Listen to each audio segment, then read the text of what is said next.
사랑의 여러분, 한 주간 동안 평안하셨습니까? 네. 오늘은 종려주일입니다.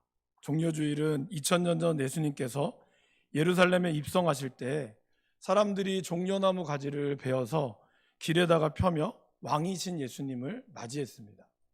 그래서 지금 구원하소서라는 뜻의 호산나를 외쳤습니다. 근데 동시에 굉장히 기쁜 날이기도 하지만 조금 더 들여다보면 마냥 기쁨으로만 맞이할 수 없는 절기이기도 합니다. 왜냐하면 예수님께서 그분들의 기대대로 오시지 않으셨던 것을 무리들은 알게 되었고, 그리고 그들은 얼마 후에 예수님을 죽이라라고 외쳤기 때문입니다. 그래서 우리는 오늘 종려주일이라고 이야기하지만 또 동시에 순환주일이라고 부르는 이유가 여기에 있습니다. 우리를 구원하러 오신 예수님은 정작 사람들이 바라는 능력 있는 왕의 모습으로 오시지 않으셨습니다.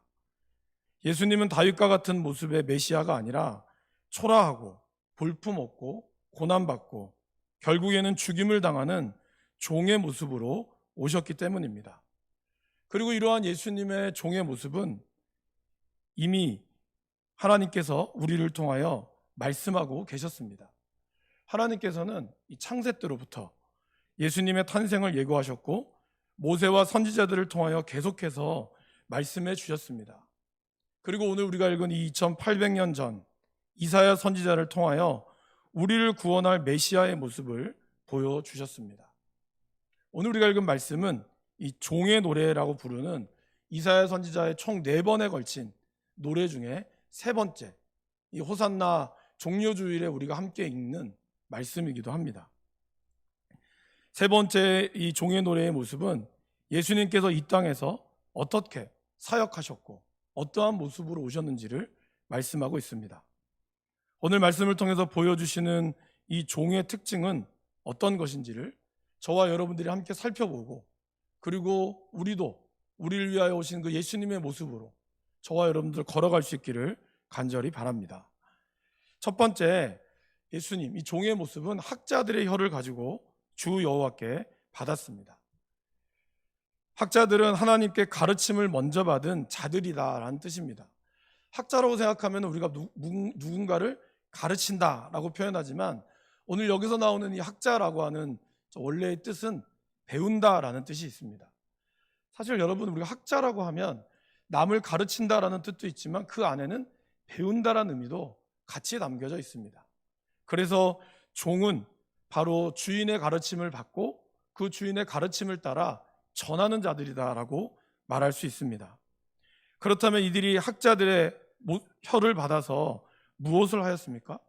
곤고한 자를 말로 위로했다라고 말씀하고 있습니다. 말이 어떻게 힘든 자들에게 위로가 되겠습니까? 말은 현실을 이길 수 있는 상상력을 키워줍니다. 흑암 중에 있는 자들에게 흑암 너머에 있는 희망을 말하는 것이 바로 말로 곤고한 자를 돕는 것입니다. 우리가 뱃속에 있는 아이, 태중에 있는 아이에게 어떻게 합니까? 끊임없이 사랑한다, 그리고 좋은 음악과 좋은 말씀을 들려주는 이유는 그 아이가 정말 필요한 것, 그것이 그 말의 권세에 있음을 우리는 이미 알고 있기 때문이다라는 것입니다. 여러분, 아마 여러 가지 유튜브라든지 방송에서 말의 위력에 대해서 많이 보셨을 것입니다. 사람이 어떠한 말을 듣느냐에 따라 그 사람이 말에 대해서 모습이 잘한다라는 것이죠. 요즘에 어떤 폭력을 이야기하면 빠질 수 없는 단어가 가스라이팅이라고 하는 단어입니다.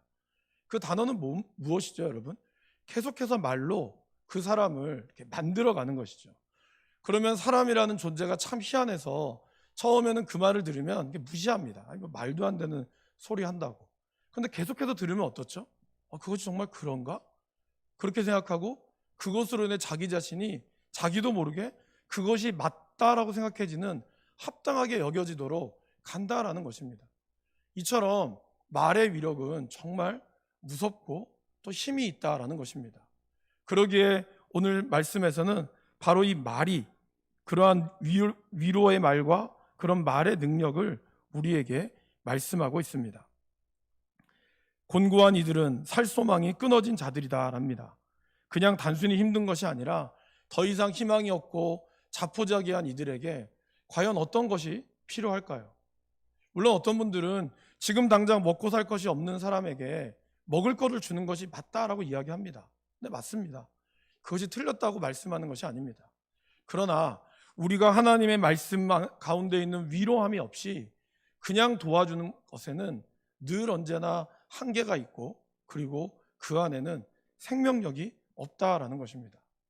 선교 지역을 가면서 우리 이근우 목사님도 만나고 또 제 주변에 있는 선교사분들을 만나면서 그분들이 요청하는 것 중에 하나, 뭐 선교원금을 달라, 뭐 이것도 중요하지만 더 중요한 것은 무엇일까요?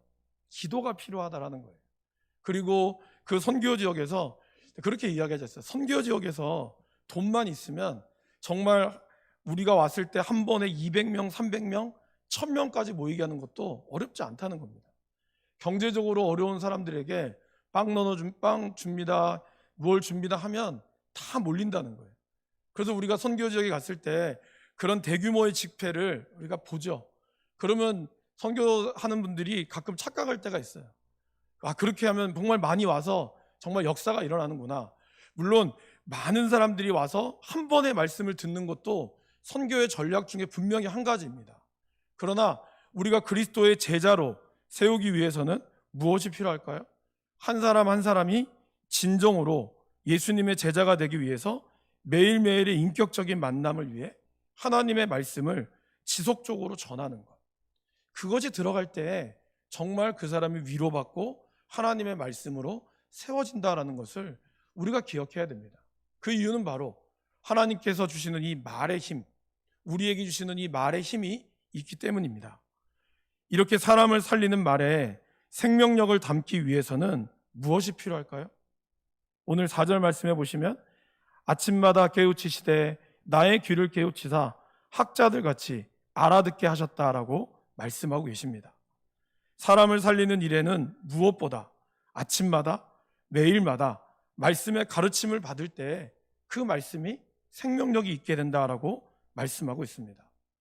예수님의 말씀을 복음서를 묵상해 보면 예수님은 그 어렵고 밤새워서 거의 저녁 늦게까지 사람들과 대화하고 그들의 병을 고치시고 난 이후에도 새벽 일찍 미명에 일어나셔서 하나님과 기도하며 교제하며 나아가셨습니다. 하나님에게, 예수님은 하나님이신데 하나님에게 무슨 말씀이 필요하실까요? 모든 것이 알고 계신데, 그러나 그분은 이 땅에 인간의 모습으로 오셨다는 것을 우리는 기억해야 합니다. 그래서 인간의 모습으로 오셨기 때문에 예수님은 배고파 하셨고, 때로는 눈물 흘리셨고, 때로는 화도 나셨고, 인간적인 모습을 담고 있었습니다. 그 인간적인 모습에 필요한 것이 무엇인지를 예수님은 우리에게 보여주고 있는 것입니다. 그것은 뭘까요? 바로 하나님이 위로부터 내려오는 그 은혜, 하나님과 이 교제가 필요하다는 것을 아셨습니다. 그러기에 예수님은 매일 하나님과 교제하며 인격적인 신뢰를 쌓아 나갔습니다. 예수님은 하나님 아버지가 예수님과 함께 하신다는, 자신과 함께 한다는 확신을 가졌습니다. 그것은 왜 그랬을까요? 그분과 늘 교제했기 때문입니다. 저희 아이가 조금 크니까 말을 좀 안 들어요. 네, 조금 크니까. 이제 그러다가 저번에 제가 한 말씀을 드린 것 같은데, 그러다가 이 아이가 이렇게 호칭을 좀 바꿔야겠다 이런 생각이 들어서 이 여원이 여준이가 아버지 어머니라는 말을 씁니다. 그래서 주변 사람들이 들으면 좀 웃기기도 하고 놀래기도 하십니다. 사실 저희도 약간 어색할 때가 있습니다. 그런데 이제 그렇게 하는 이유가 이제 그런 이유 때문이었어요. 자꾸 이제 아빠 엄마 하니까 이 아이들이 이제 아빠 엄마를 좀 만만하게 본다라고 스스로 판단을 한 것 같아요. 그러면서 이제 저희 아내한테 여원이가 아버지 어머니를 쓰겠다고 이야기를 한 거죠. 그리고 나서 이제 어떠한 일이 좀 발생했냐면, 물론 그렇다고 해서 말을 다 잘 듣는 건 아닙니다. 근데 이제 얼마 전에 저희 아내가 여원이한테 뭘 시켰어요. 근데 이 아이가 이제 딱 표정을 보니까 받아들이기 싫은 거예요. 그런데 했어요. 그래서 이제 엄마가 좀 신기하기도 하고 물어본 거죠.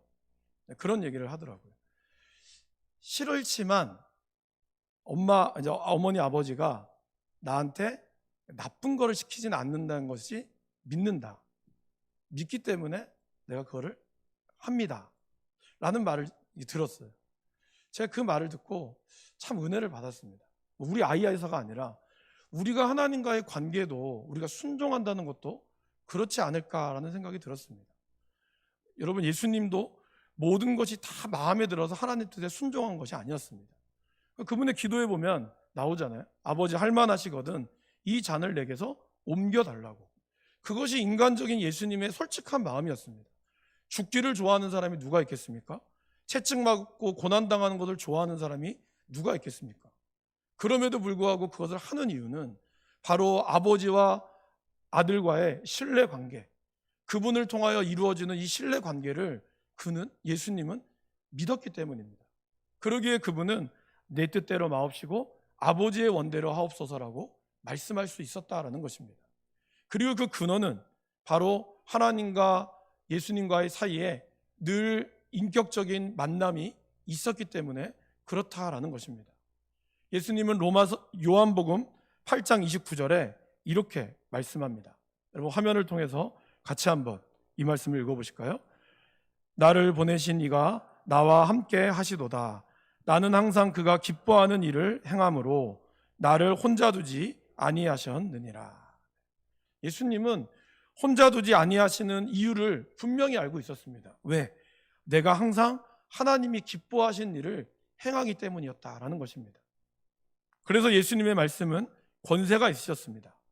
예수님의 말씀은 날 때부터 맹인이었던 사람을 고치셨고 말씀으로 죽은 나사로를 살리셨습니다. 그리고 예수님의 말씀을 들은 사람들은 위로를 받았고 기쁨을 누렸습니다. 물론 예수님의 말씀이 불편한 사람들도 있었습니다. 그러나 불편하다는 것은 그들의 마음에 또 무엇인가 있었다는 반증이기도 합니다. 여러분, 예수님이 하나님이셨기 때문에 그분의 말씀에만 능력이 있었을까요? 아니죠. 오늘 우리 말씀 가운데 어떻습니까? 베드로와 요한도 안진뱅이를 내게 있는 것은 내게 없으나 내게 있는 것 곧 나사렛 예수의 이름으로 일어나 걸으라 라고 이야기했을 때 어떻게 됐죠? 일어났습니다. 그 말의 권세가 우리 가운데 있다라는 것입니다. 잠자는 유두고가 너무 피곤해서 떨어져 죽었을 때 사도 바울은 유두고를 살렸습니다. 예수님이 하나님의 아들이어서가 아니라 하나님께서 함께 하시는 인생은, 하나님이 학자들의 혀같이 주는 인생에는 그 말의 권세가 있다라는 것입니다. 그리고 그 말의 권세는 저와 여러분들도 동일하게 받을 수 있다라는 것입니다. 그러기에 우리는 매일 아침마다 말씀하시고 깨닫게 하시는 하나님, 그 하나님을 우리가 만날 때 하나님이 우리에게 이러한 권세를 주는 것을 기억하시기를 바랍니다. 여러분, 제가 늘 말씀드리죠. 말에 늘 권세가 있다고. 그래서 여러분들이 사랑하는 사람들, 또 여러분들이 축복하는 그 사람들 앞에 그 말대로 되는 거예요. 반대로 여러분들이 누구를 미워하는 마음이 들어서 그 사람을 저주하잖아요. 그럼 저주하는 대로 되는 거예요. 근데 그 저주가 또 나에게도 나의 마음의 불편함으로도 온다라는 것입니다. 그러기에 우리는 주님이 주는 이 말의 권세를 가지고 사람을 살리고 사람을 위로하는 데 사용해야 한다라는 것입니다. 그러나 그러한 또 말의 권세는 늘 언제나 하나님과 동행할 때 그분이 나에게 주시는 그 힘과 그 위로함이 우리 가운데 넘칠 때 우리가 그 말의 권세함을 누릴 수 있다는 것을 기억하시기를 바랍니다. 두 번째로 주 여호와께서는 귀를 열어주셨습니다. 5절 말씀에 보면 주 여호와께서 나의 귀를 여셨으므로, 귀를 열었다는 것은 무슨 뜻일까요? 내 마음이 열렸다라는 뜻입니다. 사람이 마음이 닫히면 귀도 닫힌다라고 하죠. 더 자기가 듣고 싶은 것만 사람들은 듣죠. 제가 작년에 설교 중에 고릴라 나오는 걸 한번 보여드린 적이 있습니다. 기억나십니까, 여러분? 제가 그걸 보니까 그게 작년 종료주일이었더라고요. 그때 제가 여러분들에게 그거를 보여드렸더라고요. 그때 제가 그러면서 확증 편향이라는 말씀을 해드렸습니다. 그러니까 사람들은 자기가 확실하다고 믿는 것에 치우친다는 것이죠. 그런데 이 확증 편향이란 말의 원뜻은 바로 돌같이 굳은 마음이다라고 제가 말씀을 드렸습니다. 그러니까 우리의 돌같이 굳은 마음은 나의 고집과 나의 모든 것이 진짜인 줄 안다라는 것이죠.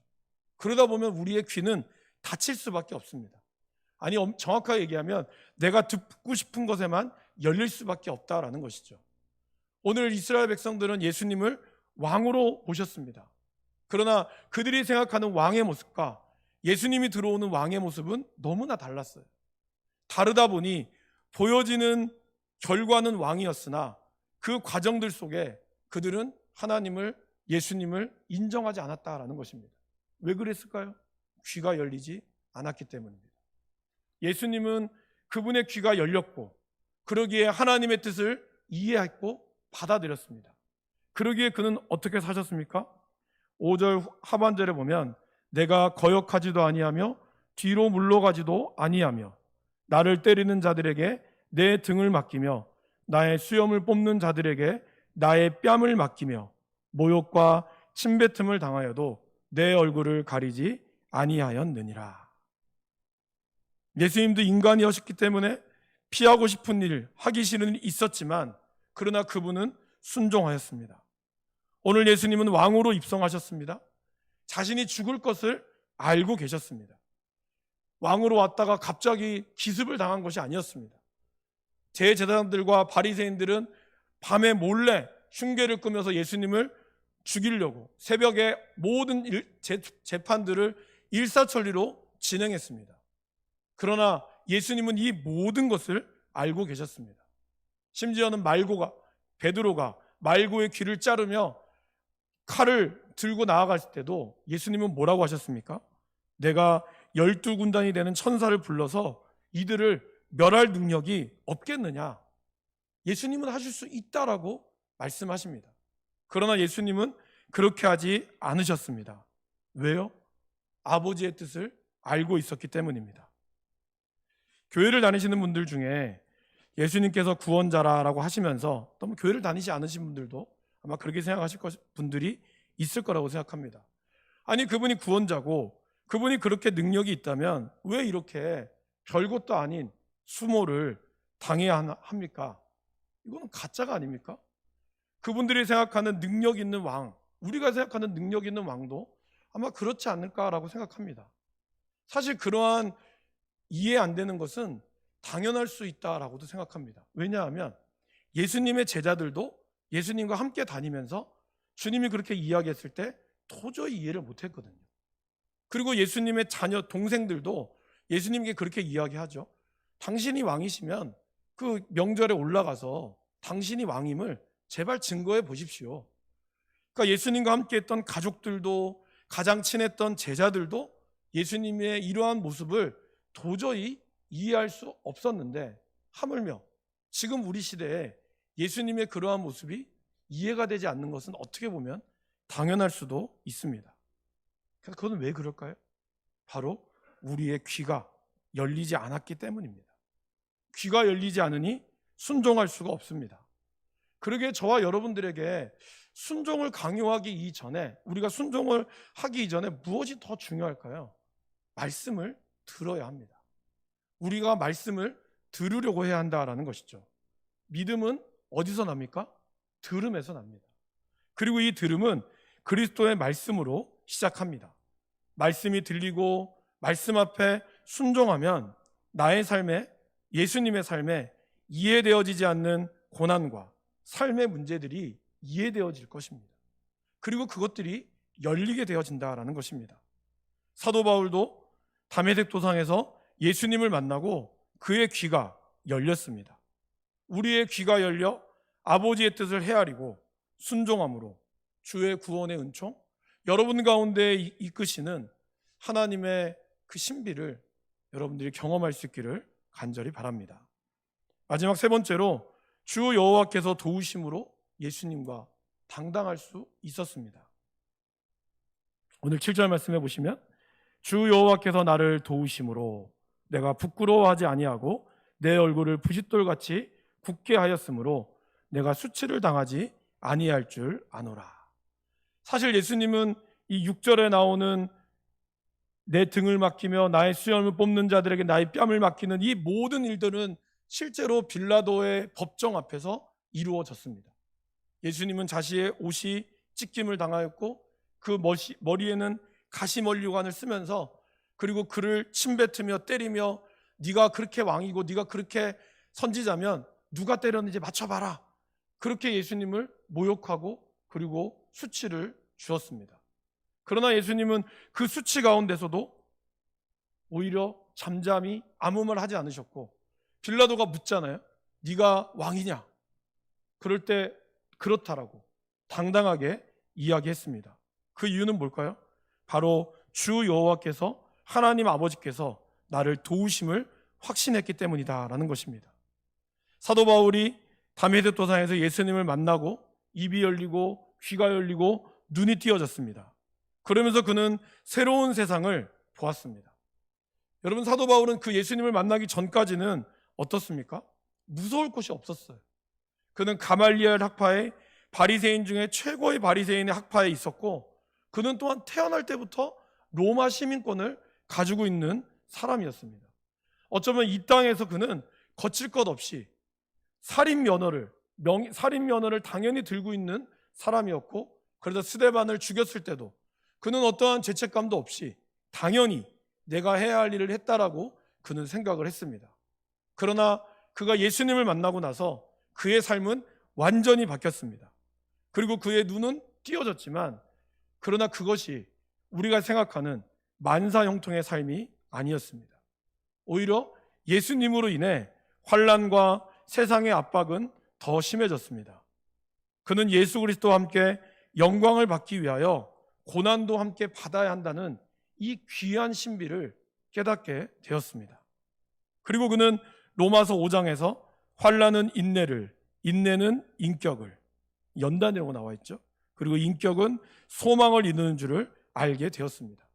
그리고 이러한 소망은 바로 하나님의 사랑이 나에게 부음바 되었기 때문에 사도 바울은 어느 누구에게도 당당하게, 때로는 그곳에 가서 매를 맞는 고통 가운데 있었고, 태형을 40에 하나가만 태형을 5번이나 맞았고, 파도와 강도의 위험 가운데서도 그는 그리스도께서 존귀하심을 오히려 증거하며 살아갈 수 있었다라는 것입니다. 예수님께서 마찬가지셨죠. 이러한 수치가 도리어 영광이라는 것을 알고 있었습니다. 사랑하는 여러분, 우리가 말씀에 눈이 떠지고 귀가 열린다는 것은 우리 가운데 모든 것이 다 잘 될 거다, 눈으로 보이는 예수 믿고 예수님 만나면 사업도 성공하게 되고 이 모든 것들이 잘 될 거다라는 것을 의미하는 것만은 아닙니다. 물론 예수님 믿어 우리의 사업이 잘 되고 우리가 복받는 삶이 분명히 될 것입니다. 그러나 우리는 오히려 예수님으로 인해 넘어질 수 있는 가능성이 더 많습니다. 하지만 아주 엎드러지지 않을 것입니다. 고난 가운데서도 우리의 얼굴은 부싯돌같이 굳게 하여 견디게 낼 것입니다.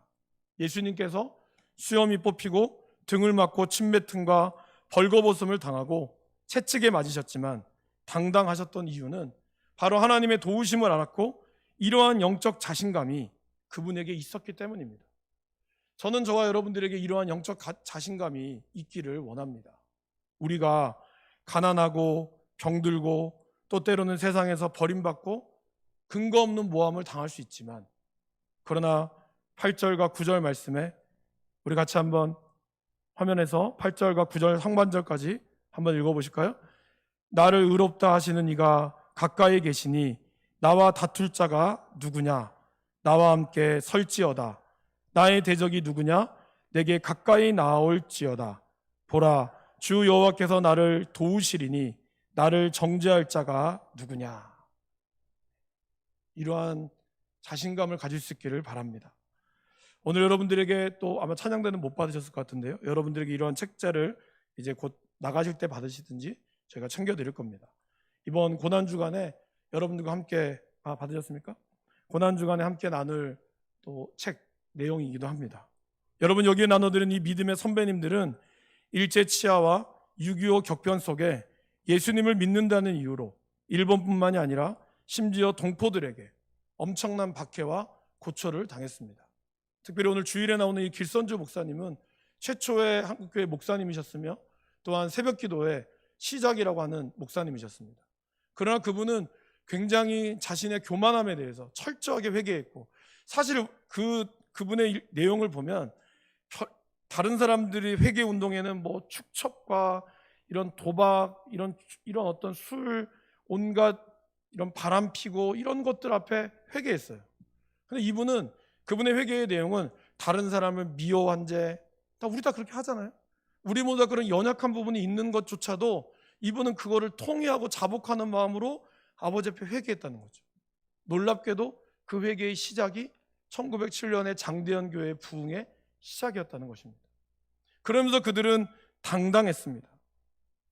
학자들의 혀를 받아 오히려 그들을 해하는 이들에게 복음으로 사람을 살렸습니다. 여수에 가면 손양원 목사님 그 기념관이 아마 여러분 한 번쯤은 가보셨을 것입니다. 애양원이 있고 그 교회 옆에 조금만 더 가다 보면 그 순교 기념관이 있죠. 거기 보면은 이제 북한군이 거기 있는 성도들을 이제 찔러 죽이는 장면이 나옵니다. 근데 거기에 그 어머니, 그러니까 권사님쯤 되신 것 같아요. 그분이 그를 바라보면 이렇게 소리를 이렇게 입 모양이 나오거든요. 거기 내용에 보면 살려주세요가 아니라 거기 밑에 그렇게 나오더라고요. 예수를 믿고 구원받으라고. 그러니까 죽음의 순간까지도 그분은 이 나를 죽이는 공산군에게 저주를 받으라는 소리가 아니라 오히려 학자들의 혀처럼 예수님의 복음을 전하고 순교했다라는 것입니다. 사랑하는 여러분, 오늘 우리의 이러한 영적 자신감이 우리의 삶 가운데도 주님이 우리에게 주시는 학자들의 혀처럼 우리의 귀가 열림으로 우리 가운데 있는 온갖 고난과 어려운 가운데서도 하나님의 복음으로 당당할 수 있기를 간절히 소원합니다. 이번 한 주간 주님이 주시는 그 은혜로 우리들이 승리할 수 있기를 주님의 이름으로 간절히 소원합니다.